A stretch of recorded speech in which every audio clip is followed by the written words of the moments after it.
Hai semuanya, Assalamualaikum. Perkenalkan, saya Naura Pramaisyah. Saya dari Prodi S1 Ilmu Administrasi Negara UNESA dengan NIM 230406744. Pada hari ini, saya ingin membuat sebuah reaction video terkait dengan press conference perjanjian penyelenggaraan sistem penyediaan air minum atau dapat kita sebut dengan SPAM di DKI Jakarta. Press conference ini diadakan melalui live YouTube Kemenko Infrastruktur dan juga Pembangunan Kewilayahan Republik Indonesia pada tanggal 3 Januari tahun 2022. So, tanpa lama-lama, mari kita mulai reaction videonya.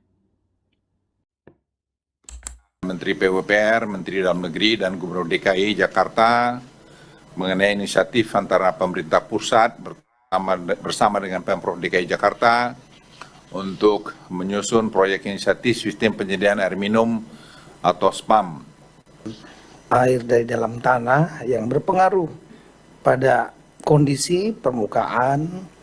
Oleh karena itu, dengan adanya substitusi dari perpipaan dari air permukaan dari Jatiluhur, dari daerah yang lebih atas, ini akan dapat bermanfaat untuk masyarakat selain mendapatkan air yang bersih, juga berpengaruh kepada penyelamatan lingkungan.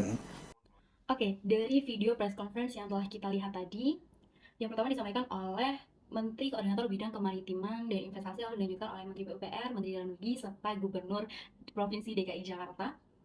Pada press conference ini menyebutkan bahwa adanya inisiatif dari pemerintahan pusat bersama dengan Pemprov DKI Jakarta tentang penyelenggaraan sistem penyediaan air minum (SPAM) agar berkurangnya penggunaan air tanah yang selama ini telah digunakan oleh masyarakat Jakarta. Adanya penggunaan air tanah secara terus-menerus ini disebabkan oleh masyarakat Jakarta belum memiliki akses air minum perpipaan, sehingga masyarakat dalam kesehariannya cenderung menggunakan air tanah secara terus-menerus.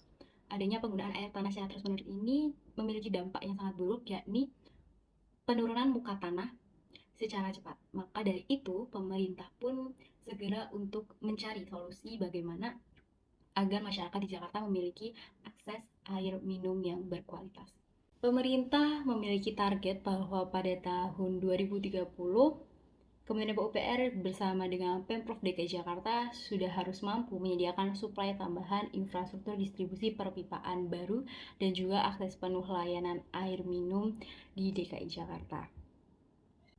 Harapan dari adanya perjanjian ini adalah bahwa akan membawa dampak positif bagi masyarakat di Jakarta terkait dengan aksesibilitas air bersih, sehingga hal ini dapat berkontribusi pada kesehatan masyarakat di sana. Seperti itu.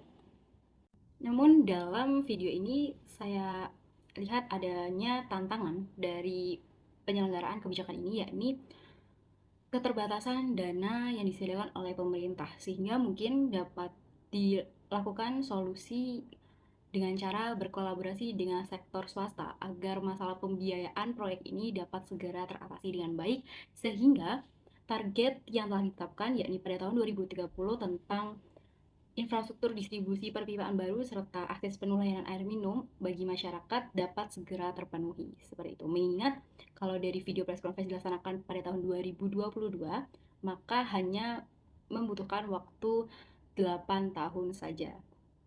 Lalu juga mungkin dalam adanya kebijakan ini, keterlibatan masyarakat sangat penting karena adanya partisipasi dari publik dapat meningkatkan akuntabilitas dan juga memastikan bahwa kebutuhan warga itu benar-benar terpenuhi, seperti itu. Oke, sebelum menutup video reaction dari saya, mungkin ada beberapa saran yang bisa saya berikan kepada pemerintah terkait dengan penyelenggaraan kebijakan ini, yakni mungkin pemerintah dapat melibatkan lembaga swadaya masyarakat dalam proses pengawasan dan juga evaluasi agar lembaga tersebut dapat memberikan perspektif yang lebih luas dan mendukung proyek yang diselenggarakan oleh pemerintah. Lalu juga pemerintah dapat mempertimbangkan penggunaan teknologi baru dalam sistem pengelolaan air, sehingga hal ini dapat meningkatkan efisiensi dan responsivitas terhadap masalah-masalah yang muncul. Baik, mungkin itu saja saran dari saya.